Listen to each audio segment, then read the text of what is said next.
Bienvenidos a Limida, a esta jornada técnica sobre modelado, en donde vamos a presentar cosas muy interesantes que se han estado trabajando en el último año.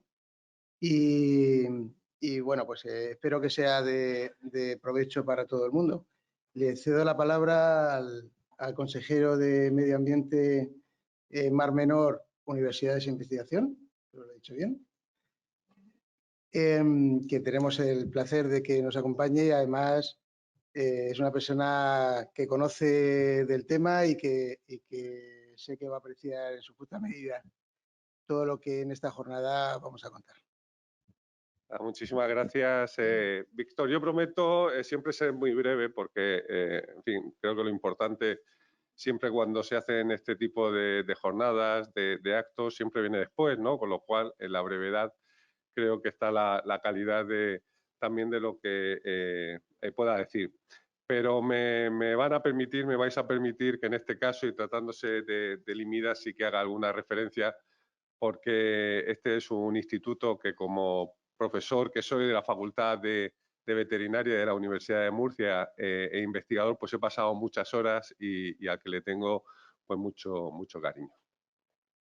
Quería brevemente referirme a 3 lugares en mi intervención a los que le tengo un especial cariño y por lo que puede tener de relación con las jornadas técnicas que hoy se van a celebrar en el EMIDA.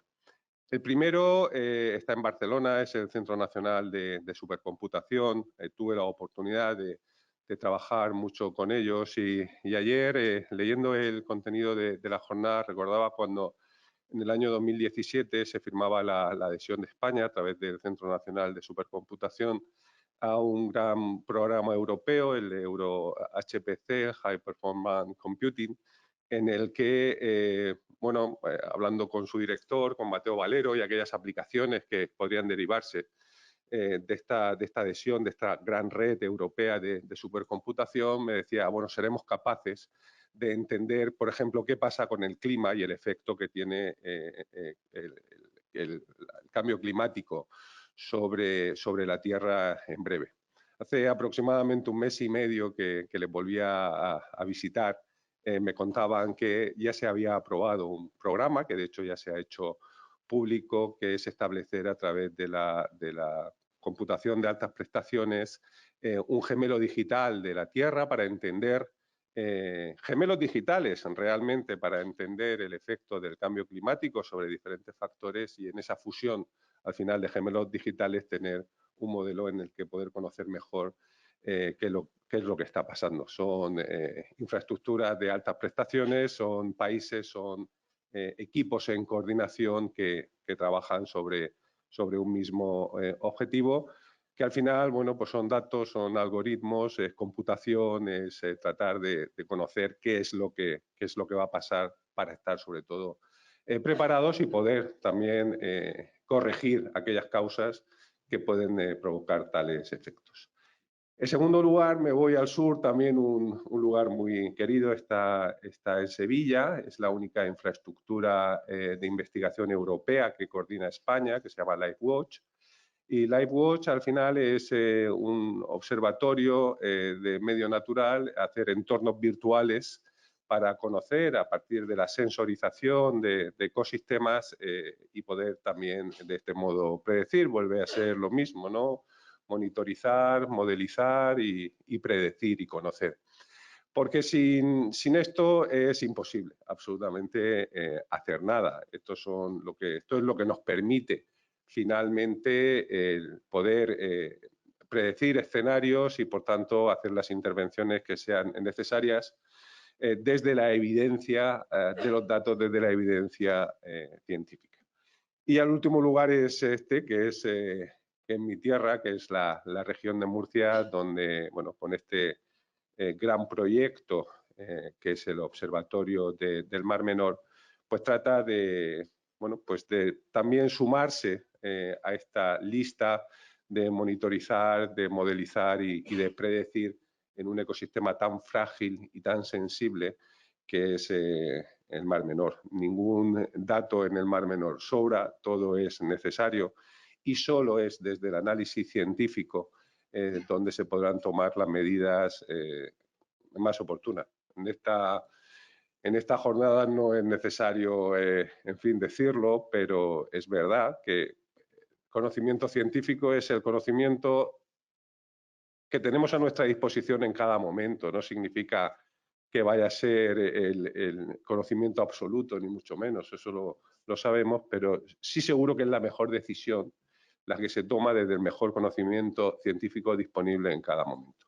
Y para eso, desde luego, pues es necesario que sucedan cosas como las que están sucediendo hoy aquí, que es una jornada técnica desde el Observatorio del Mar Menor en el IMIDA, donde la monitorización, la modelización y, por tanto, la predicción y la toma de decisiones pues, van a estar presentes en toda la jornada. Y como sucede con el Centro Nacional de Supercomputación o como sucede con LiveWatch o como sucede aquí, nada es posible sin la cooperación. Yo siempre lo subrayo, si algo marca la ciencia del siglo XXI es la cooperación. Si no se trabaja en cooperación es imposible abordar los grandes retos que tenemos. Hemos tenido el ejemplo de la pandemia, pero podríamos tener miles de ejemplos. Y eso nos obliga también a trabajar de un modo distinto. Estábamos acostumbrados a hacer interacción con algún grupo de investigación, poner en común algunos datos desde nuestro trabajo en los laboratorios, pero es cierto que ahora solo se pueden abordar los grandes retos desde las grandes colaboraciones y eso obliga también a trabajar de un modo distinto. En mi reciente calidad de consejero, efectivamente, de Medio Ambiente, Mar Menor, universidades e investigación, esta es la apuesta. Por eso este también es el reto de la consejería, de poder unir la ciencia al medio ambiente y al Mar Menor, pues para tener además muchas jornadas como esta. Yo agradezco a todos los que habéis acudido hoy aquí, a todos los que nos siguen además por streaming, creo que más de 200 están conectados en estos momentos. Este es un muy buen ejemplo de cooperación porque se pondrán encima de la mesa las mejores prácticas posibles, las mejores experiencias posibles, que eso es lo que necesitamos desde también la región de Murcia para tener el mejor modo de monitorizar, el mejor modo de modelar y, por tanto, el mejor modo de predecir pues, de un ecosistema que tanto nos preocupa, que tanto valor tiene y que tan frágil es como el Mar Menor. Así que muchísimas gracias por la asistencia y, desde luego, todo el deseo personal y desde el Gobierno regional de un gran éxito en estas jornadas, porque el éxito de las jornadas será también el éxito que tendremos toda la sociedad de la región de Murcia y tendrá nuestro Mar Menor. Muchísimas gracias y muy buenos días.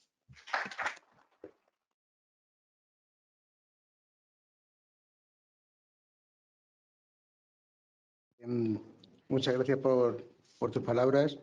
Sin más dilación, contamos con una persona especialmente relevante en el mundo del modelado a nivel mundial, que es Enrique Álvarez Fanjul, que es el director técnico del centro que la UNESCO ha montado para coordinar precisamente el modelado de los océanos y que nos va a hacer una ponencia sobre la predicción marina, relevancia y perspectivas. Gracias. No sé si se me oye. Sí, hola, hola. No, sí. Hola. No. A ver ahora. Ahora. Hola, hola, hola. Sí. Muchísimas gracias por las amables palabras de presentación y gracias por tan acertada introducción al mundo científico con amigos conocidos del Centro de Supercomputación de Barcelona, del BSC. Si es posible que aparezcan las transparencias. Muchas gracias. Voy a hablar, mi presentación va a estar centrada en lo que en toda mi vida he trabajado, que es en el medio marino. Voy a hablar un poquito de la importancia del medio marino. Voy a explicar desde un nivel muy sencillo, porque luego vendrán otros compañeros y entrarán en detalles más técnicos, pero a mí me gustaría dar un barniz de lo que es la predicción marina y costera para que toda la audiencia pueda entender lo que se va a explicar a continuación. Después voy a hablar de las formas de abordar el problema y si hay una técnica correcta, allí hablaré de gemelos digitales al final, que es la palabra desde hace unos años de moda. Y luego, pues, haciendo el chiste clásico, pues hablaré un poco de mi libro, ¿no? Hablaré del rol del Centro de Coordinación de Colaboración de la década de los océanos que se llama Ocean Prediction y terminaré con unas conclusiones. Pues pasando ya a la importancia del medio marino, disculparme que algunas de las transparencias, porque los gráficos vienen en inglés, ya no se pueden traducir, pero bueno, es un inglés muy, muy sencillo. ¿Cuál es la importancia de los océanos en nuestras vidas y de los mares en nuestras vidas y en nuestra cultura? Bueno, pues unos números que más o menos conocidos que ejemplifican y que son termómetros de esta importancia. El 70% de la superficie del planeta está cubierta por océano. Los océanos son capaces de albergar 50 veces más carbono que la atmósfera. El 40% de la población tiene la suerte de, como aquí, no como los que vivimos en Madrid, estar viviendo cerca de la línea de costa. El 15% de las proteínas del mundo que se consumen vienen del pescado y ni más ni menos que el 90% del mercado mundial, los intercambios mundiales se realizan hoy a través, desde el proceso de globalización, a través del tráfico marítimo. Porque eso da una idea de la gigantesca importancia de los océanos para nosotros. Yéndonos a algo más concreto, yéndonos a nuestras costas, pues nuestras costas son sumamente activas. Están caracterizadas por un fuerte oleaje, importantes mareas en determinadas zonas, subidas de nivel del mar, oscilaciones de alta frecuencia, que se llaman también meteotsunamis, muy típicas aquí en el Mediterráneo, producidas por oscilaciones de presión atmosférica, las ondas largas, las famosas risagas. También es una zona en España de alto riesgo de tsunami, sobre todo el sur, la zona de Cádiz, y hay importantes corrientes y vientos que condicionan muchísimas actividades. Bueno, pues todo esto crea, por ejemplo, aquí lo que veis es un temporal. Esto no es un tsunami, no es en aguas lejanas ni nada, es sencillamente un rebase como el que se produce ocasionalmente. En este caso, pues es un vídeo que se filmó en Barcelona y en que este temporal produjo 3 muertos en la costa.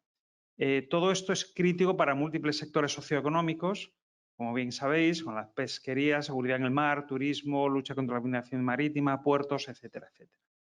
Bueno, pues para esto necesitamos, en primer lugar, tener datos para poder tomar decisiones basadas en los datos. Entonces, lo primero que necesitamos es medir en el medio marino.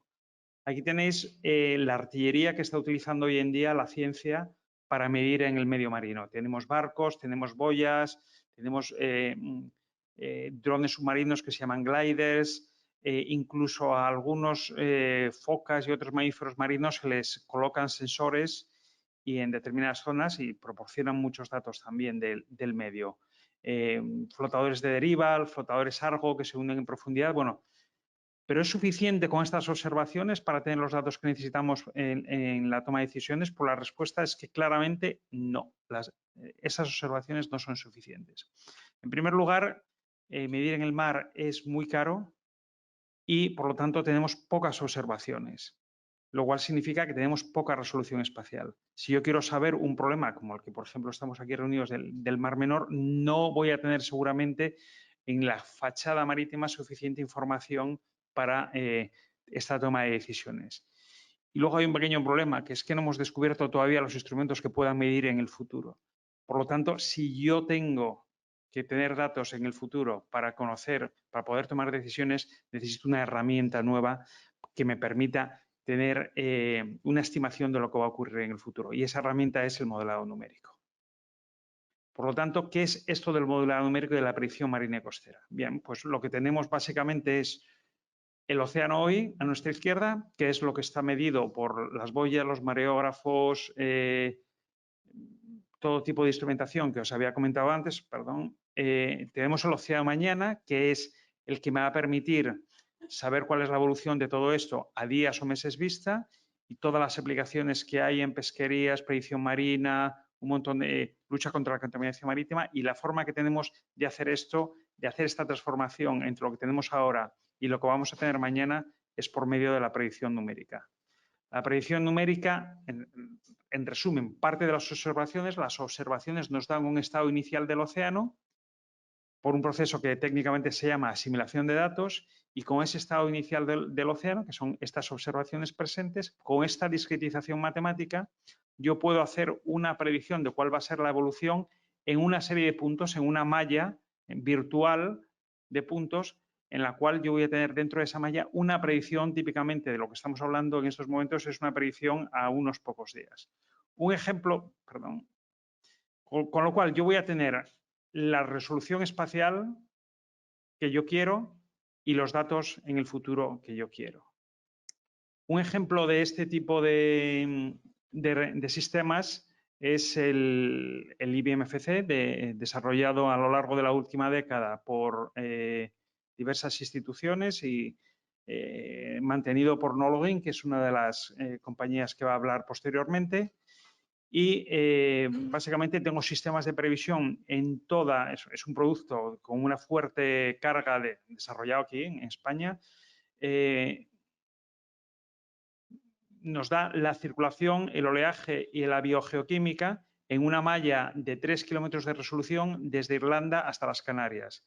Es el segundo modelo más potente que está actualmente en operativo. Este está operativo en el CESGA, en el Centro de Supercomputación de Galicia, y todos los días pues arranca utilizando 1000 procesadores y ejecutando la predicción pues a diario para que multitud de usuarios, literalmente cientos de usuarios, utilicen estos valores. ¿Cuál es el último sueño de la predicción marina? Bueno, pues el último sueño de la predicción marina sería, bueno, vamos a dar predicción de todas las variables esenciales, lo que se llama variables esenciales, que las tenéis ahí listadas: corrientes, temperaturas, salinidad, nivel del mar, todas estas variables. ¿Dónde la queremos? Pues en todos los sitios. ¿Con qué resolución la queremos? Pues con altísima resolución, la queremos con resolución de metros. ¿Cuándo la queremos? La queremos en el pasado, durante los últimos 100 años y durante los siguientes 100 años y con mucha y en los próximos días. En tiempo real y para periodos largos. Bueno, esto es lo que nos gustaría tener. Entonces, podemos tener esto, ¿cómo nos acercamos a ese sueño de tener una predicción? Hay una palabra que ahora no me viene a la cabeza, en todas las escalas y en temporales y en todas las escalas espaciales que necesitamos para poder tomar las decisiones correctas. ¿Cuál es la forma correcta de abordar este problema tan importante? Bueno, pues una solución rápida. Aquí tenéis el gráfico de cómo ha evolucionado los supercomputadores. Volvemos al BSC y al CESGA y a todas las máquinas durante los últimos 25 años, y nos encontramos con el dato brutal. Lo que veis son 3 líneas. La de abajo es la media de los 500 supercomputadores más grandes del mundo. La roja es la potencia del supercomputador más grande del mundo, y la azul es la suma de todos ellos, de los 500. Fijaros que la escala es logarítmica en el eje de ordenadas. Entonces, lo que tenéis es que desde el año 95 hasta el año 2020 la potencia de cálculo se ha multiplicado por un factor de 1 millón, lo cual es una verdadera barbaridad. Y bueno, pues si tenemos esa potencia de cálculo, yo creo que lo vamos a tener bastante bien para sencillamente meter en una máquina todo esto y que nos dé todo esto que queremos. ¿Es esto posible? Pues ¿podemos resolver todo esto desde un sistema único? Pues lo he puesto así de grande el no. No se puede resolver todo esto, porque la capacidad de cálculo que necesitaríamos está, bueno, ahora veréis las razones. Hay varias razones. La primera, por mucho que haya aumentado la capacidad de cálculo, no es ni mucho menos suficiente para resolver en todas las escalas temporales y espaciales. Necesitamos resoluciones de metros para muchos problemas. Por ejemplo, para el que nos ocupa aquí del Mar Menor, es obviamente necesaria una resolución de metros. Además, los modelos numéricos tienen la mala costumbre de que el salto de tiempo, es una cuestión un poco más técnica, depende de la resolución. El Courant-Friedrich-Lewy Entonces, no puedo tener la resolución que quiero. Yo puedo tener el IBM-FC, que es este modelo de aquí, desde fuera, desde aquí, desde esta distancia, parece que la resolución es excelente, pero cuando me acerco a la costa, lo que me encuentro, que esos 3 kilómetros lo que me dan es esta malla. Y esta malla es insuficiente para los problemas que yo quiero resolver. Yo lo que necesito es esta otra. Necesito ese nivel de resolución en las zonas. Entonces, ¿cuál es la posible solución a esta crisis de la resolución? La técnica de anidamiento. Entonces, la técnica de anidamiento lo que hace es coger los modelos exteriores de mayor resolución y va creando otros modelos de menor resolución, de mayor resolución, que están anidados unos dentro de otros. Es decir, este modelo de aquí, que ya tiene metros de resolución, estas las que yo necesito, coge lo que se llaman condiciones de contorno en este borde de este modelo de aquí, que a su vez los coge de este modelo de aquí. De esa forma yo computacionalmente sí soy capaz de llegar al final a la resolución que necesito. Por lo tanto, esta técnica es estado del arte, es una de las posibles soluciones, es la más común. Y aquí veis una animación de cómo funciona esto. Este es el modelo IBI, de nuevo, a escala regional. Si yo hago zoom, pues me voy acercando a la zona que me interesa, que en este caso es la ría del Ferrol. Entro en un primer modelado de mayor resolución que me resuelve todo el Golfo Ártabro. Lo que estáis viendo es la salinidad, veis los pulsos del agua salina entrando y saliendo de la ría impulsados por la marea. Ese es el ciclo de marea, con el agua entrando y saliendo. Y aquí entramos en un siguiente nivel de anidamiento en el cual tenemos un corte vertical de la ría de Ferrol y veis el modelado tridimensional que es necesario en este caso porque es un estuario y necesitamos resolver la circulación estuárica. Y veis, pues eso, los pulsos de marea, y esto ejemplifica pues perfectamente esta técnica de ir anidando, de ir pasando la información de un modelo a otro. La siguiente razón, bueno, pues es que además la física depende de la escala espacial y la temporal. Lo que yo tengo que resolver depende pues de varias cosas. Depende de la variable oceánica. Para circulación, pues me encuentro con unas ecuaciones que son básicamente las ecuaciones de Navier-Stokes, las conservaciones de masa y otras propiedades y la ecuación de estado de mar. Bien, es un sistema loquísimo y complejísimo de resolver que requiere unas discretizaciones y unos tratamientos específicos. Sin embargo, si yo quiero hacer predicción de oleaje, mi ecuación es mucho más sencilla. Es la de balance de energía del oleaje. Entonces, esos modelos son de naturaleza distinta y son completamente distintos. Por lo tanto, y ahí me va a meter una heterogeneidad que, bueno, recientemente se resuelve mediante los modelos acoplados que lo que hacen es intentar resolverlo todo. Pero bueno, es que además la escala espacial, según la escala espacial, la física que yo tengo que considerar también cambia. Las simplificaciones en las ecuaciones que yo tengo que hacer, pues no son las mismas. Por ejemplo, para el oleaje en la escala regional, donde no necesito resolver ola a ola, sino que yo calculo el balance energético de ese oleaje. Y sin embargo, si me voy a una escala portuaria, necesito resolver cada ola porque me entran en consideración fenómenos como la difracción, que solo se puede resolver matemáticamente considerando cada ola. Por lo tanto, el conjunto de ecuaciones es completamente distinto, lo cual también me da una idea de la dificultad del problema y por qué tengo que resolver esto de diferentes formas. En definitiva, esto es el resultado de 30 años de evolución de la ciencia en este sentido y ha generado un complejo cuerpo de códigos, datos y tecnologías que son capaces de lidiar con la naturaleza caótica y no lineal de los procesos de océano.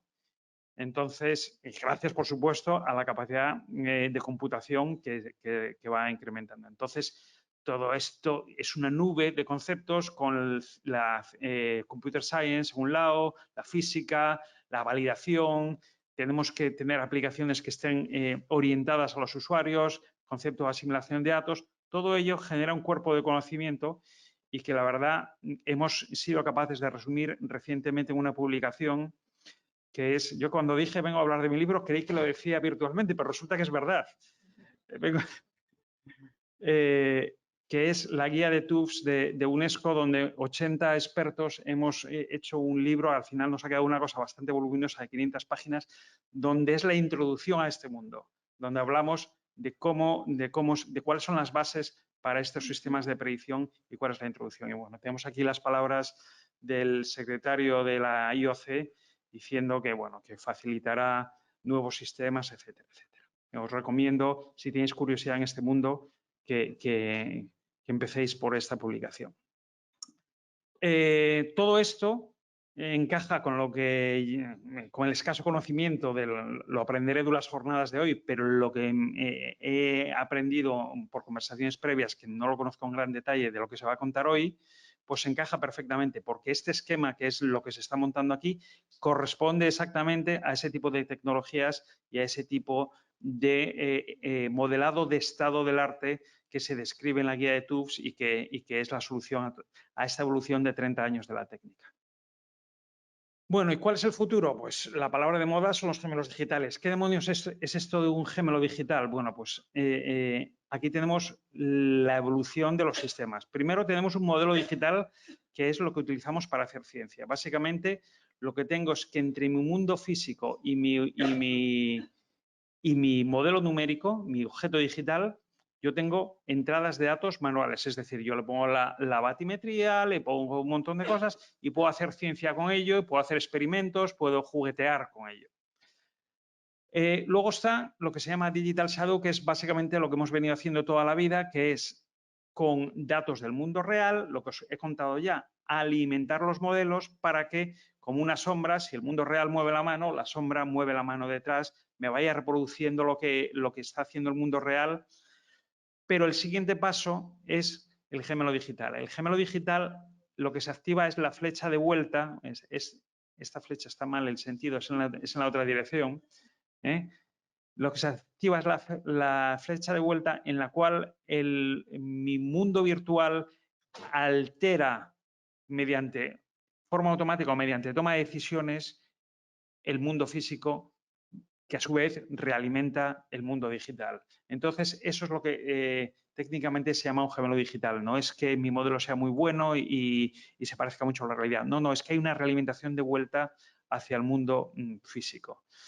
Un ejemplo es el gemelo digital que se está desarrollando en Europa del globo, donde yo tengo las observaciones y las simulaciones. Eso me crea lo que se llama un data lake, una base de datos gigantesca donde yo tengo pasado, presente y futuro, y eso me permite hacer what if escenarios de qué pasa si, en los cuales yo puedo jugar y puedo evaluar cuál es el impacto de eso y, por lo tanto, tomar las decisiones que me van a alterar el mundo real.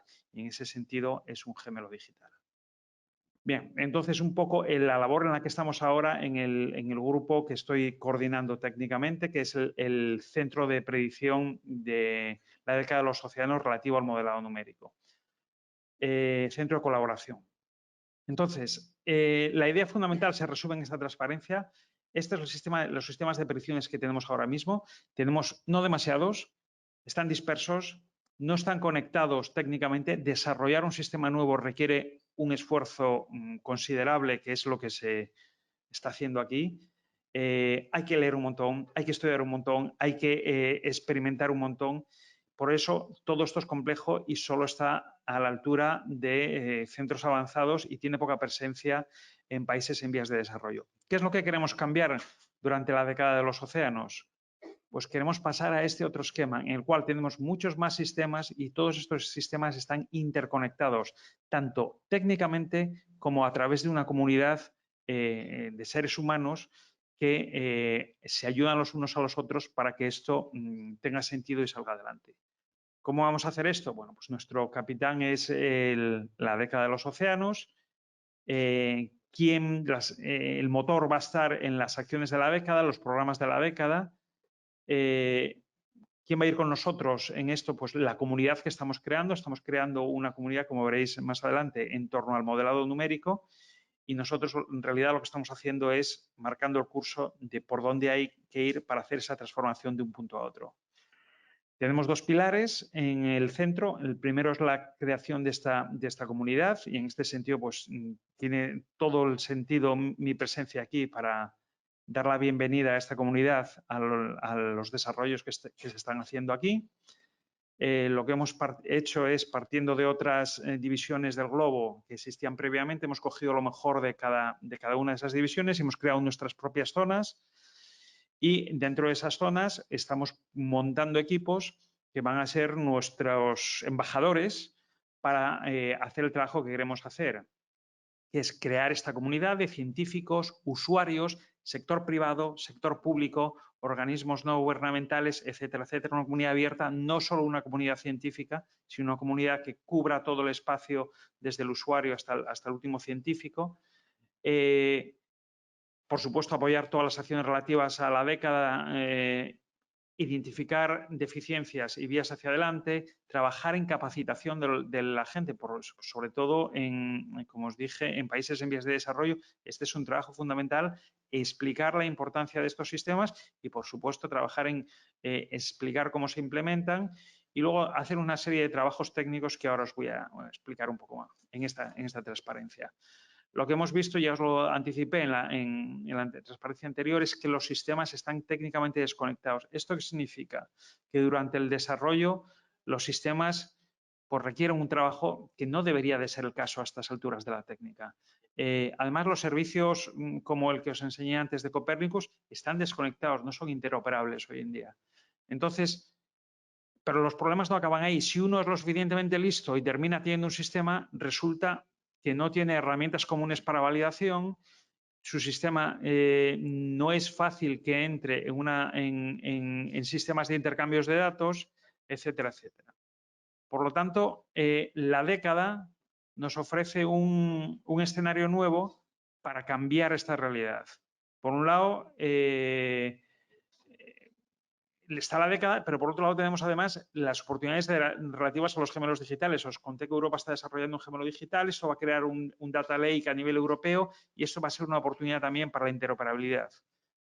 Entonces, lo que vamos a hacer para empezar a trabajar en esta línea, nuestro primer paso es crear un grupo de trabajo, un Ocean Forecasting Co-Design Team, que justamente está empezando a operar ahora, que va a diseñar la nueva arquitectura que pretende realizar esta transformación a lo largo de la década. Entonces, cuando tengamos esta arquitectura, los resultados de esta arquitectura inspirarán a los programas de la década para ir desarrollando estos elementos técnicos que son necesarios.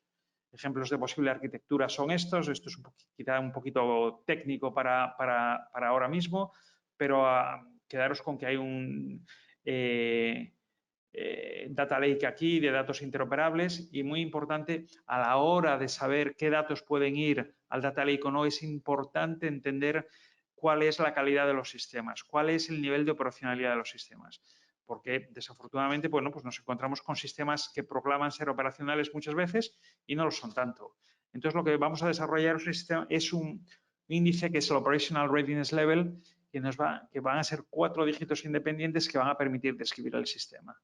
El primero es el nivel de operacionalidad, el segundo es si la solución técnica es adecuada al problema, el tercero si el sistema está correctamente validado o no está correctamente validado, si tiene validación en tiempo real o no, y el siguiente es cómo se hace la diseminación, si sigue estándares de formatos, si sigue estándares de... Entonces, si estos 4 dígitos alcanzan un cierto nivel, pues los modelos serán, digamos, validados y entrarán dentro de la familia de esos futuros gemelos digitales europeos. Como conclusiones, bueno, pues la predicción marina es una herramienta fundamental para el conocimiento y la gestión del medio. No descubro nada con esa conclusión. Es una técnica desarrollada a lo largo de 3 décadas, en la cual, pues bueno, soluciones como el anidamiento que os he contado o los modelos de malla variable o otros son fundamentales. Todo ello viene bien descrito en esta guía que os he mencionado. La calidad en todos los detalles es fundamental. Aquí tenemos la necesidad de los Operational Readiness Level que os comentaba antes, porque no es lo mismo instalar un modelo que decir que tienes un sistema operativo de predicción. Y la diferencia no es a veces tan sencilla de entender o de cuantificar. Por eso es necesario ese Operational Readiness Level para guiar los desarrollos, no para hacer de policía, sino para guiar los desarrollos y para permitir que la gente pueda de verdad entender lo que son sistemas operacionales. El centro que ahora coordino pensamos que va a ser un elemento clave para la coordinación de estas actividades a nivel global. Los beneficios de este centro serán claros, sistemas técnicamente conectados y una comunidad activa al servicio de todo esto. y somos conscientes de que es un cambio significativo, importante, y solo será posible a través de la colaboración con otros programas de la década y otros actores relevantes como los que están aquí reunidos hoy. Y eso es todo lo que os quería contar por hoy. Muchas gracias.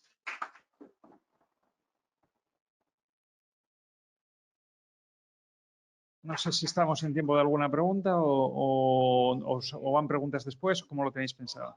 La pregunta es como hay una mesa redonda al final de lo que es la jornada, ¿vale? Por cualquier pregunta, incluso ahora mismo se está retransmitiendo en directo, también podremos recibir preguntas desde el exterior a aquellas personas que estén conectadas online.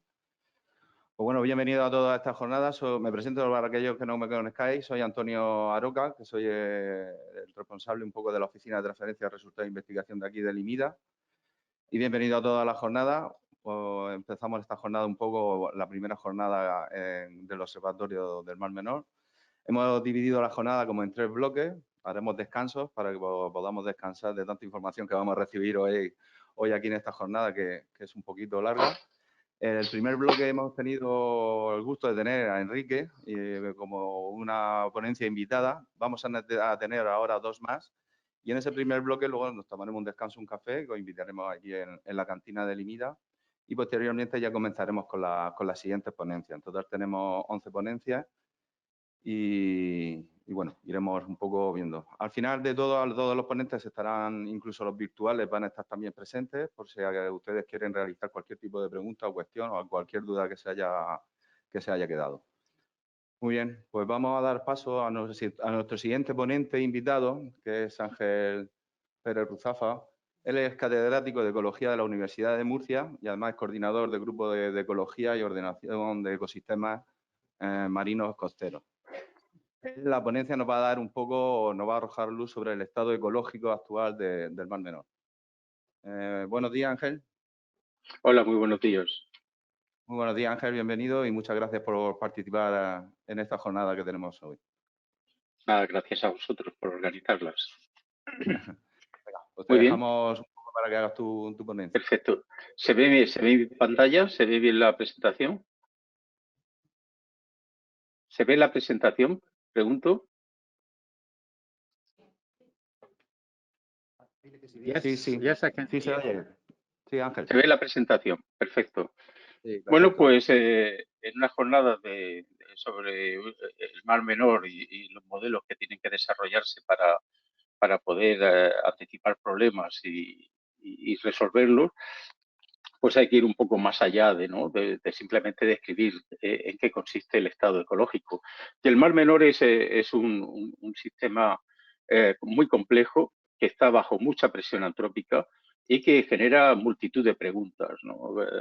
¿Qué efectos pueden tener los residuos mineros que hay en la cuenca vertiente? Si va a haber o no va a haber proliferaciones de medusas en un verano determinado, cómo hay que hacer la gestión adecuada de las playas, qué efectos tiene dragar o no dragar las golas, qué efectos tienen los espigones o las regeneraciones de playas en la dinámica de sedimentos y en la situación que va a tener la calidad ecológica del Mar Menor y qué consecuencias tiene todo eso sobre la pesca.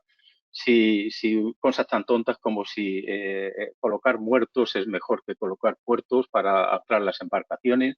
Bueno, pues todo esto hay que contestarlo y para contestar preguntas la única herramienta que tenemos es la ciencia y la ciencia pues evidentemente no puede comprender en su totalidad un sistema, por muy simple que sea y asequible que sea, como puede ser una laguna costera, y necesariamente necesitamos hacer un muestreo que nos permita tener un modelo, una imagen de la realidad con la cual poder jugar y hacer predicciones. Lo que hay que tener muy en cuenta es que los sistemas naturales son muy fluctuantes y si eso vale para las condiciones físicas del sistema, mucho más para lo que es las condiciones ecológicas y la variabilidad biológica. Y esto, bueno, con sistemas de monitorización puede abordarse en cierta medida y encontrar relaciones regresionales y construir modelos relativamente predictivos entre variables dependientes y variables independientes que los determinan, pero teniendo muy en cuenta que es importante, más allá que ser precisos, ser exactos, es decir, que nuestros modelos realmente predigan la realidad, se ajusten a la realidad.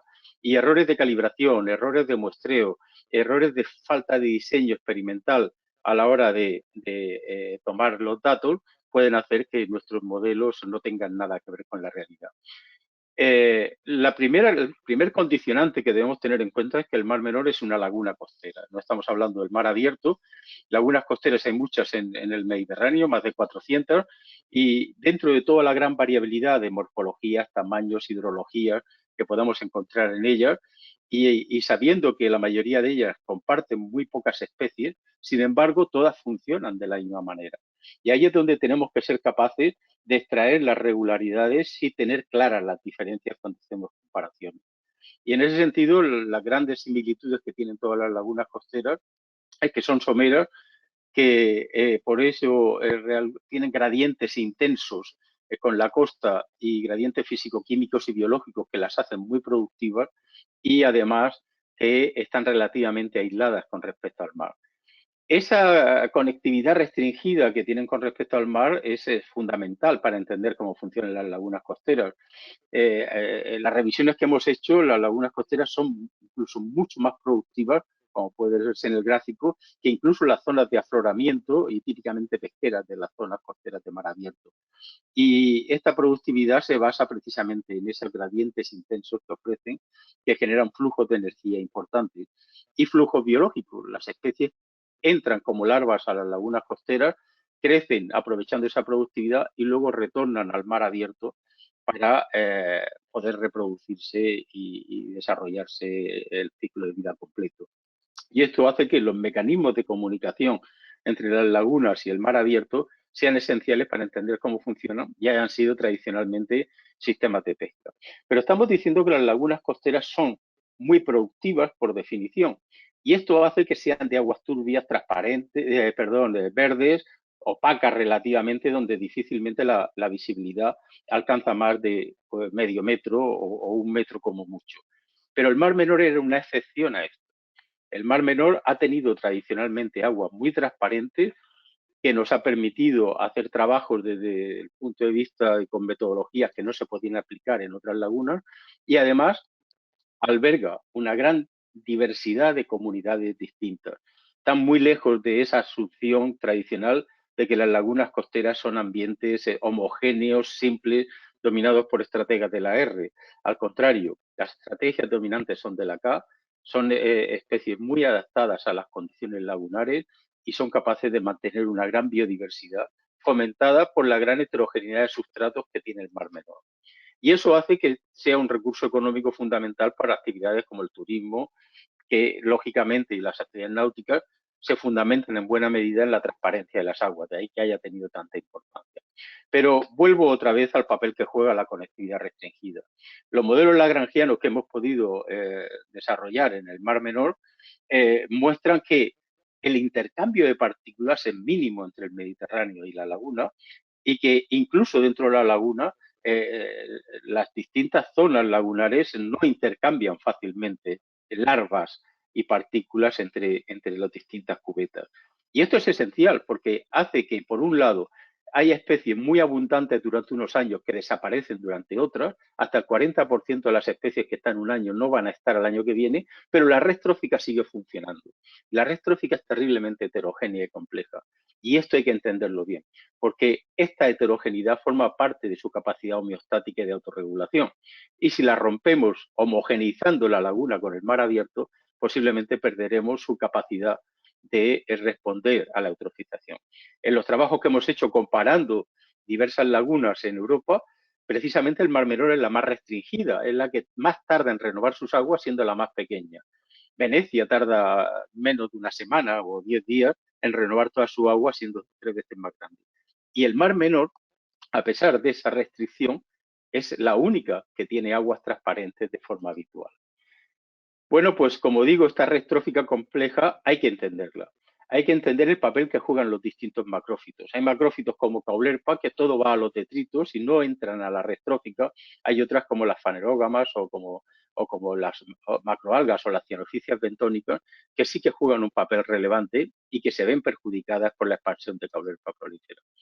Y todo esto en un ambiente de altas presiones, de fuerte presión antrópica, con usos que afectan a toda la laguna, algunos antiguos como la minería, que todavía sigue teniendo concentraciones muy altas de metales pesados en el sedimento, y que el Mar Menor da uno de sus bienes y servicios reteniéndolos y que no pasen a la red trófica, pero que si cambiamos las condiciones del sedimento o el potencial redox en el que están, pueden pasar a ser biodisponibles o solubles. Y todo esto tiene que ser conocido si se tienen que tomar medidas de gestión. Por otro lado, los impactos que se sufrieron cuando se dragó el canal del Estacio fueron evidentes con el gran avance de Caulerpa prolífera, que convirtió los fondos en una pradera dominada por ella, con un gran aporte de materia orgánica anualmente y sedimentos que son anóxicos en el fondo. Es decir, la anoxia en el sedimento no es un invento de la sopa verde de 2016, sino que es un mal crónico introducido por Caulerpa, por el dragado del Estacio, en los años 70. Y esto produjo una fuerte caída en la pesquería, sobre todo del mújol, que se alimenta precisamente de las cianoficias y diatomeas bentónicas que hay en el sedimento. De ahí que sea esencial conocer muy bien cómo funcionan las cosas, porque si nos rasgamos las vestiduras porque Caulerpa desaparece, es que no estamos entendiendo nada de cómo funciona el Mar Menor. Lo siguiente que se produjo en el Mar Menor fueron las proliferaciones de medusas. Estas fueron masivas y afortunadamente pudimos hacer un seguimiento de cómo las nuevas especies que habían entrado en su día cuando se dragó el Estacio ahora estaban tomando el dominio del sistema. Y lo que pudimos comprobar es que el problema estaba muy relacionado, no con el cambio climático, como decían algunos, que era común en todo el Mediterráneo, sino con los aportes que estaba habiendo debido al cambio de régimen agrícola en la cuenca vertiente y la entrada masiva de nitratos y salmueras como desecho o rechazo de la desalobración de las aguas subterráneas. Sin embargo, pudimos comprobar que a pesar de esa entrada masiva de nutrientes, el sistema seguía manteniendo aguas transparentes. Y esto era mediante el control de arriba abajo que ejercían las medusas sobre la red trófica, que no dejaban que la clorofila se manifestara, y el propio histoplancton. La relación entre clorofila e histoplancton es positiva, la relación entre clorofila y nutrientes es negativa, lo que es insospechable a priori, porque existe un control típico de relaciones de depredador-presa con efecto cascada del histoplancton sobre los copépodos sobre la clorofila. Y esto se parece mucho a los filtros de los que hablaba Chloe a la hora de ver la respuesta de los ecosistemas marinos frente a los de agua dulce. Y esa diversidad de ciclos límites que regula el sistema, que es terriblemente heterogénea, insisto, vuelve a formar parte de los mecanismos de control. Sin embargo, el no hacer caso de la ciencia, el no hacer caso de estas predicciones, hizo que durante casi 20 años, pues las medidas de gestión se basaran en pescar medusas, que eran las que de hecho estaban ayudando a mantener las aguas transparentes. Y esto es lo que llevó a que tras 20 años del sistema estar autorregulándose, que de repente en 2016 se rompiera y se dispararan los valores tanto de nutrientes como de clorofila. Sin embargo, la prohibición de verter se convirtió en una recuperación franca. En apenas 2 años, el sistema volvió a recuperar sus condiciones e incluso llegó a estar mejor de lo que estaba en la época de homeostasis. Esto lo podemos ver bien en esta evolución que tenemos hasta el día de hoy de los nutrientes. Durante la fase de rotura del sistema, los valores se dispararon y además las oscilaciones eran caóticas. Poco a poco el sistema recuperó su funcionamiento, las danas lo vuelven a desequilibrar, pero el sistema ha sido capaz de recuperarse de todas y cada una de esas situaciones y aparentemente está resistiendo bastante bien las agresiones que tenemos. Pero ojo, las comunidades se recuperaron y no solamente la transparencia del agua, y esto se puede ver bien en esta diapositiva que compara las comunidades de los años 80 con las que hubo en 2018 tras la recuperación, donde se recuperaron comunidades como estas praderas de acetabularia que no se veían desde que Caulerpa había colonizado los fondos, y todo esto que estamos diciendo es lo que constituye pues esta capacidad de autorregulación que tiene el Mar Menor. Pero, insisto, los problemas siguen ahí. El Mar Menor no está a salvo todavía porque, de hecho, las entradas de agua siguen siendo masivas. Y puede verse que, como consecuencia del cambio climático, la temperatura tiende a aumentar y este último verano tuvimos máximas temperaturas, pero la salinidad está bajando progresivamente. Y las lagunas hipoalinas tienen tendencia a sufrir crisis distróficas con más frecuencia que las hiperalinas. La primera bajada fuerte de salinidad, en vez de recuperarse rápidamente, se mantuvo durante meses y esto produjo la mortandad de miles de holoturias que ya se habían adaptado a las condiciones salinas del Mar Menor, pero los equinodermos siguen siendo malos osmorreguladores y por tanto una fluctuación de este tipo acabó con ellas. Pero luego las danas produjeron ese fenómeno de entrada masiva de agua que se colocó en superficie y cortó la transmisión del oxígeno hacia el fondo, que siguió respirando, y se produjo una estratificación brutal en toda la laguna que produjo fondos anóxicos. Cuando sopló el viento y arrastró las masas de aguas hacia el sur y estas al hundirse empujaron hacia el norte las aguas anóxicas, es cuando se produjo esta mortandad de peces que hubo en la zona norte del Mar Menor.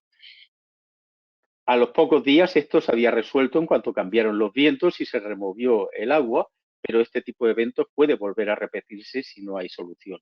Y en la bajada de salinidad puede afectar a poblaciones que ahora son emblemáticas y que tenían su refugio en el Mar Menor a salvo de los parásitos que les afectan en el Mediterráneo y que con la bajada de salinidad pueden llegar a ser infectados también las comunidades lagunares. Y las crisis distróficas, pues las crisis distróficas pues se van a estar produciendo cada vez que se produzcan acumulaciones de materia orgánica y excesos de clorofila en las capas del fondo de la laguna. Esto hace que se consuma el oxígeno, esta es la materia orgánica que se acumula en esta zona, y esto hace que aparezcan capas de anoxia que están apareciendo un año sí y otro no.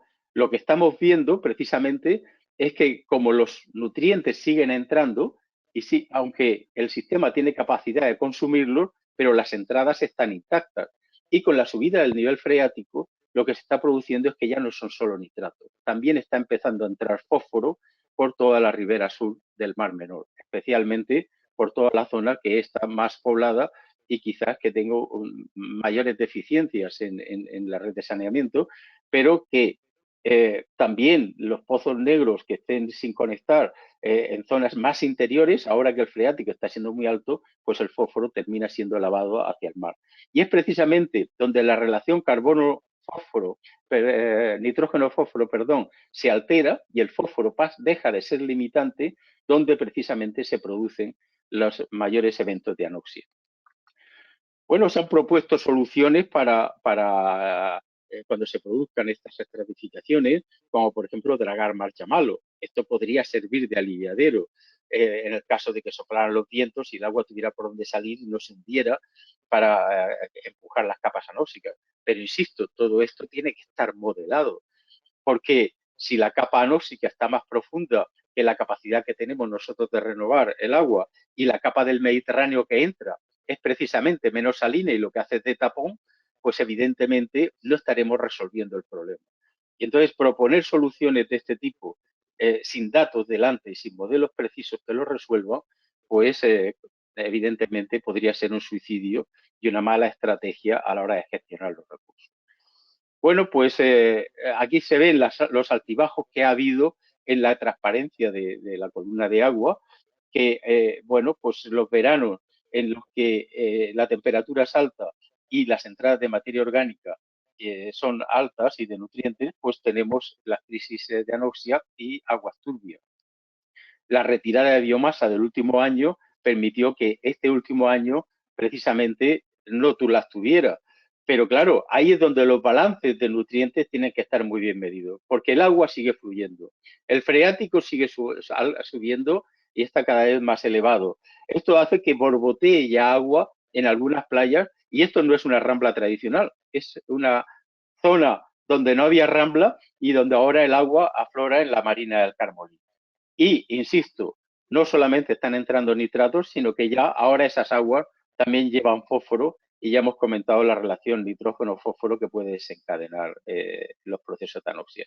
De manera que, más allá de los modelos hidrodinámicos que tienen que alimentar lo que está pasando en la cuenca vertiente, de lo que entra por superficie, de eso que entra por superficie, cuánto es el retorno de las aguas subterráneas y de las aguas subterráneas, cuántas pueden estar entrando y hasta qué profundidad de la zona ribereña pueden estar estimo que solo en el metro y medio superficial, pero esto tiene que demostrarse para poder hacer el modelo de balance de nutrientes y de nitratos y saber cuánto nitrato y cuánto fósforo necesita el Mar Menor o sus comunidades para mantenerse y cuánto empieza a ser demasiado y hacer que el sistema pase de ser bentónico a ser dominado por la productividad planctónica.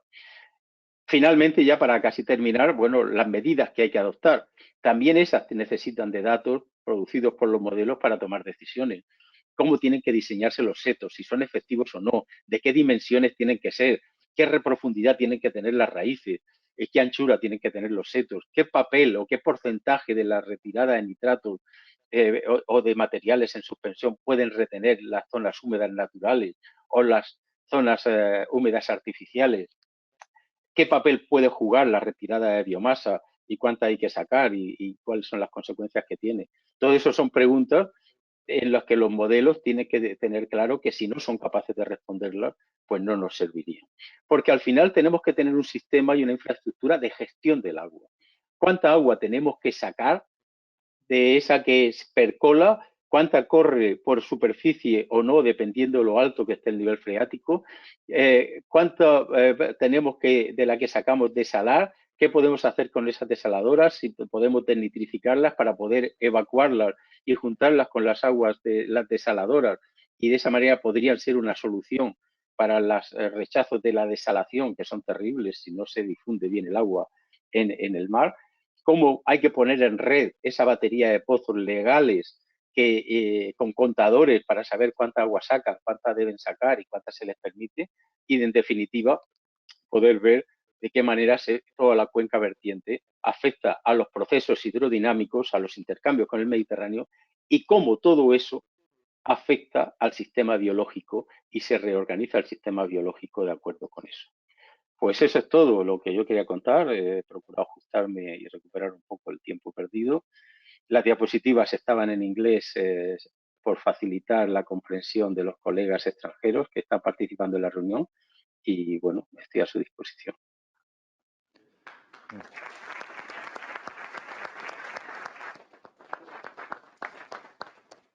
Muchas gracias, Ángel, por estar hoy aquí con nosotros y por tu exposición y un poco arrojarnos luz, ¿no?, sobre el estado actual ecológico del Mar Menor.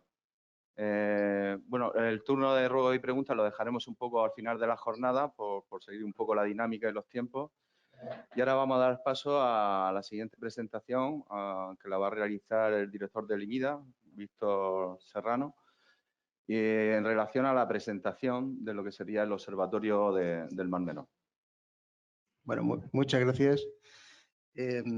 A ver, yo quería contar un par de cosas porque realmente quien tiene que hablar hoy son los científicos que han estado trabajando sobre los modelos y que nos tienen que ilustrar sobre las dificultades y todos los avances que se han conseguido. Pero yo sí quería contar sobre, primero, qué es el observatorio, porque hemos hecho un trabajo en la sombra durante todo este tiempo que yo creo que es el momento de empezar a visualizar. Y poca gente sabe de dónde venimos y a dónde vamos y cuál es la función de este observatorio. El observatorio, hubo un trabajo previo cuando se definió la estrategia de gestión integrada de zonas costeras. Se hizo un trabajo de análisis de toda la problemática que influía sobre el Mar Menor. Y una de las piezas que se echaba en falta era precisamente un organismo que coordinase y que ayudase a generar conocimiento sobre el Mar Menor. En el Mar Menor hay muchísimos centros de investigación y científicos trabajando, pero es verdad que no hay un ente, desde el punto de vista científico y sin entrar en la valoración de los datos, sino simplemente en lo que es la generación de los datos y la generación de conocimiento. No existía este organismo y por eso en la estrategia se planteó la creación de este observatorio. El observatorio se creó por una modificación de la ley del IMIDA en julio de 2021 y desde entonces hemos estado trabajando precisamente en esto, en generar conocimiento e intentar, pues, aportar herramientas que ayuden a la toma de decisiones. Las líneas de trabajo son dos. Por un lado, trabajamos en crear infraestructura para poder probar cosas. Ahora os contaré un poquillo más sobre lo que estamos haciendo en esa parte. Y luego en lo que es generar conocimiento, pues estamos apoyando los proyectos científicos, estamos monitorizando y mejorando la observación del medio. Cuando hablamos del problema del Mar Menor, no nos referimos solo a la masa de agua, nos referimos a toda la cuenca vertiente y a toda la actividad humana que al final, de una manera o de otra, pues aporta al comportamiento del Mar Menor. Y ahí pues incluye todas las actividades humanas, incluye las actividades empresariales, incluye bueno, pues toda la acción que se tiene en un territorio que es realmente grande. Y luego el trabajo del modelado, pues precisamente para tener estas herramientas. En lo que se refiere a infraestructuras, estamos modificando el centro que tiene el IMIDA de acuicultura marina en San Pedro del Pinatar.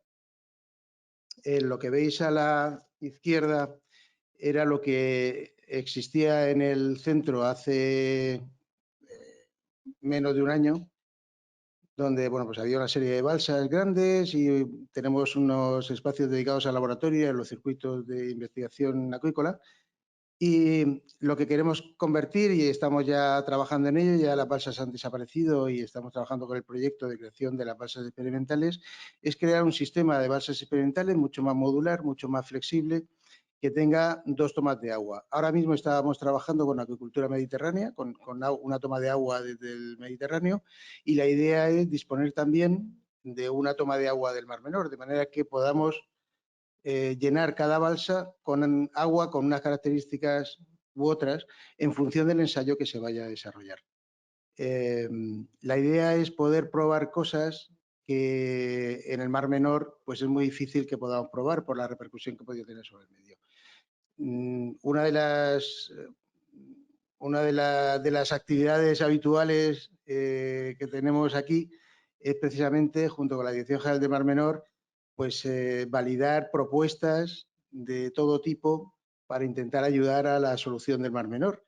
Y cuando digo de todo tipo, no podéis imaginar la dispersión que hay en el tipo de soluciones que se proponen, ¿no? Unas tienen más sentido, otras tienen menos, pero en cualquier caso, antes de pasar a una escala real o antes de invertir para ponerla en práctica, pues es evidente que hay que hacer una serie de pruebas sobre el terreno que hoy por hoy no hay infraestructura en la que se pueda probar. Esa es una de las misiones y espero que próximamente estamos ya con las licitaciones para la construcción de las balsas y la modificación del centro, de manera que podamos disponer de esta infraestructura.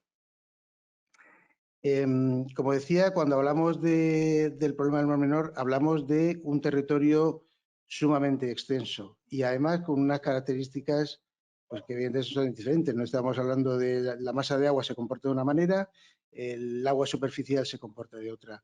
Enrique lo ha comentado, cada motor de modelo pues sirve o describe mejor un entorno determinado. Es muy difícil tener un solo motor que se ajuste a la realidad en todos los elementos que pueda haber en un territorio como este. Entonces, nosotros cuando nos planteamos el cómo trabajar, tanto en la parte de modelado, lo primero es irnos a la observación. En esa línea de trabajo, lo que hemos estado desarrollando, lo que veis aquí son bueno, pues algunos de los datos que estamos recogiendo, una de las boyas que tenemos ya instalada, porque no podemos trabajar en modelos sin contar con datos de observación que nos permitan hacer una calibración correcta de los modelos. Sobre eso ya llevábamos trabajando mucho tiempo, pero desde que existe el observatorio, pues le hemos dado un impulso creando una plataforma de integración basada en fireware y en los visores geoespaciales que teníamos, de manera que todos estos datos que se están recogiendo y que no son solo datos que generamos nosotros seguimos haciendo campañas en el Mar Menor para recoger información con CTD, con sonda oceánica en 22 puntos, cogemos muestras de agua para hacer las mediciones de los nutrientes. Tenemos ondas puestas en los puertos, tenemos correntímetros. No solo la información que nosotros estamos recogiendo, sino que además somos capaces de recoger información que generan otras entidades, sea ministerios, sea la Confederación, sean otras universidades, de manera que toda esa información la vamos, tras un proceso de digestión, integrando dentro de esta plataforma que, como comento, conecta automáticamente todos los dispositivos que están generando información. Y entonces, una vez que disponemos de datos, podemos plantearnos el intentar tener un modelo operacional que nos permita responder a dos necesidades. Por un lado, a la previsión sobre qué es lo que va a pasar y, por otro lado, a la validación de escenarios o la evaluación de escenarios de acciones sobre el territorio, ¿no? Como Ángel, por ejemplo, ha comentado las barreras vegetales. Todo esto, el objetivo es poder cuantificar. O sea, estamos muy acostumbrados a que se hagan juicios más o menos acertados sobre la efectividad de las medidas. Nos puede parecer que las barreras vegetales pues, pueden ayudar mucho, pueden ayudar poco, pero de lo que estamos intentando desde el observatorio es de cuantificar el efecto, con un margen de error, evidentemente, y nos iremos aproximando cada vez más, pero lo que estamos intentando es cuantificar, poner un número que nos diga, oye, pues esto, cuando se ponen barreras vegetales, el porcentaje de reducción de entrada de nutrientes es tal. Si se ponen de esta manera, si se ponen de esta otra forma, pues el porcentaje sube, baja. Cuantificar es la clave. Entonces, cuando nos planteamos el tener un modelo, pues lo primero es mirar el entorno y ver qué tenemos que modelar. Y aquí estamos hablando, por un lado, de un modelo atmosférico que nos tiene que dar la predicción meteorológica y lo que va a pasar desde el punto de vista de precipitaciones, por ejemplo, o de viento. Pero luego tenemos una superficie sobre la que el agua va a deslizarse y a arrastrar sedimentos y, por tanto, a arrastrar nutrientes. Tenemos un cuaternario que tiene una influencia enorme sobre el Mar Menor y que también tiene un comportamiento que va a depender de lo que pase en la superficie. Y luego tenemos el propio Mar Menor y su masa de agua, que tiene una influencia pues, de la temperatura, de los vientos, de la corriente mucha o poca que puede entrar por las olas y, por tanto, la interacción con el Mediterráneo. Todo eso, digamos, desde el punto de vista del agua como transportista, como vehículo, que al final tiene que decirnos qué es lo que está pasando con los nutrientes y con los sedimentos y con el nitrógeno, que es realmente el que está influyendo en el comportamiento biológico del Mar Menor.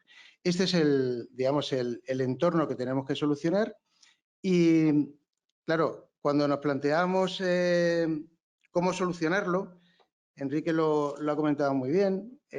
Bueno, no hay una solución única, o se podría plantear una solución única, pero bajo nuestro punto de vista, tenía un par de problemas. El primer problema era el tiempo. Es decir, podemos plantear partir de scratch, es decir, vamos a hacer un modelo de todo partiendo de cero, pero bueno, eso requiere mucho tiempo de desarrollo y mucho tiempo de calibración, porque no nos olvidemos que lo difícil de los modelos no es el desarrollo. Lo difícil de los modelos luego es la calibración. Necesitas tener unos datos que te permitan hacer esa calibración y luego necesitas ajustar el modelo para que refleje la realidad. Eso requiere mucho tiempo y estamos hablando de años. La otra razón que nos recomendó no ir por ese camino era precisamente de qué motor partíamos que pudiese reflejar la realidad tan variable del entorno de la cuenca vertiente. Y no había nada que nos diese garantías de que trabajando sobre ese modelo pues podemos llegar a un modelo integrado o integral que tuviese utilidad. Por otro lado, sabíamos que había muchos grupos de investigación trabajando sobre el modelado, sobre el modelado en cada uno de los apartados, pero de forma aislada. De manera que cada grupo de investigación tenía unas condiciones de contorno que definía con unos datos de entrada y de salida pues que bueno, pues se buscaba, y nosotros en eso hemos colaborado con muchos, o habíamos colaborado con muchos, pero que podían ser, o sea, pero que individualmente ya era un punto de partida para representar cada uno de estos apartados, cada uno de estos elementos. ¿Qué es lo que faltaba? Pues faltaba que todos los modelos parciales trabajasen de forma sincronizada, de forma acoplada. Es decir, que todos los modelos utilizasen los mismos datos de entrada, que utilizasen el mismo paso horario y que utilizasen el mismo tamaño de malla que ha comentado Enrique, para que los datos resultados de un modelo puedan servir como entrada en los mismos puntos de la malla de los otros modelos. Esto hace pues, que sea más compleja digamos, la ejecución del modelo. El llegar a un modelo operacional pues, bueno, requiere de más esfuerzo y requiere además de montar una arquitectura alrededor. O sea, aquí, cuando estamos hablando de este trabajo, estamos hablando de la cajita donde pone servicio de ejecución de simulaciones, pues estamos en la versión 0 de eso. Es verdad que estamos trabajando mucho en la parte de gestión del dato y en la observación, y que ahora mismo lo que tenemos, lo que hemos conseguido, y por eso es importante, porque ya es un primer paso, pero es un primer paso hacia el sistema operacional, es que todos los modelos que se van a contar hoy tienen este acople, tienen esta sincronización. De alguna forma ya somos capaces de, aunque sea a mano, cuando digo a mano me refiero lanzando cada modelo por separado y haciendo esta integración pues de forma manual, pero ya somos capaces de simular la vida de una gota de agua desde que se prevé que caiga en el punto que sea de la cuenca vertiente hasta que esa gota pues llega al Mar Menor con su carga de nutrientes y con su influencia sobre los parámetros que sean, ¿no? Los siguientes pasos, estamos, como digo, es la versión 0, los siguientes pasos, pues evidentemente pasan por el desarrollo de un orquestador que automatice todo esto que estamos haciendo a mano, que pasa por un sistema de visualización que nos permita una interpretación mucho más sencilla de los resultados de la ejecución de los modelos. Hoy eso se ha hecho a mano. Se van a ver algunos vídeos de simulaciones, pero lo ideal y el objetivo final es que eso bueno, pues sea parte del sistema y sea relativamente sencillo el conseguir esa interpretación. Eso es lo que entiendo que se entiende por ahí como un sistema operacional y será el resultado del final de este proyecto, que por otro lado tampoco estos proyectos terminan nunca, porque los sistemas tienen que ir evolucionando, tienen que ir adaptándose, tienen que ir mejorando, y este es un camino que hemos empezado y que no sé cuándo terminará, pero que espero que pronto ya podamos ir utilizando estos resultados para poder, como dije, el objetivo final, que es la mejora en la toma de decisiones. Eso es lo que se va a contar hoy en cada uno de los elementos, también de la integración de todos ellos. Además, bueno, tengo que explicar un par de cosas. ¿Por qué, por ejemplo, para hidrología superficial o para hidrodinámica marina estamos utilizando un par de modelos diferentes? Y esto viene por lo que comentaba antes, de que no todos los motores de modelado representan de la misma forma todas las variables y todos los parámetros del elemento que están representando, y aportan diferente información. De manera que cuando nos planteamos esto, vimos que había una complementariedad entre los diferentes modelos, y por eso hemos trabajado con modelos que representan el mismo elemento, ¿vale? El caso del TETRIS y SWAT, por un lado en hidrología superficial, y el caso de ROMS y SAIFEN para la hidrología costera. Además de todos estos trabajos y todos estos modelos parciales que ya digo, sincronizados. Luego, Francisco Cabezas nos va a comentar sobre un trabajo que hemos hecho en paralelo, porque veíamos también conveniente el disponer de un modelo simplificado, pero que nos diese el balance hídrico completo de toda la cuenca vertiente, y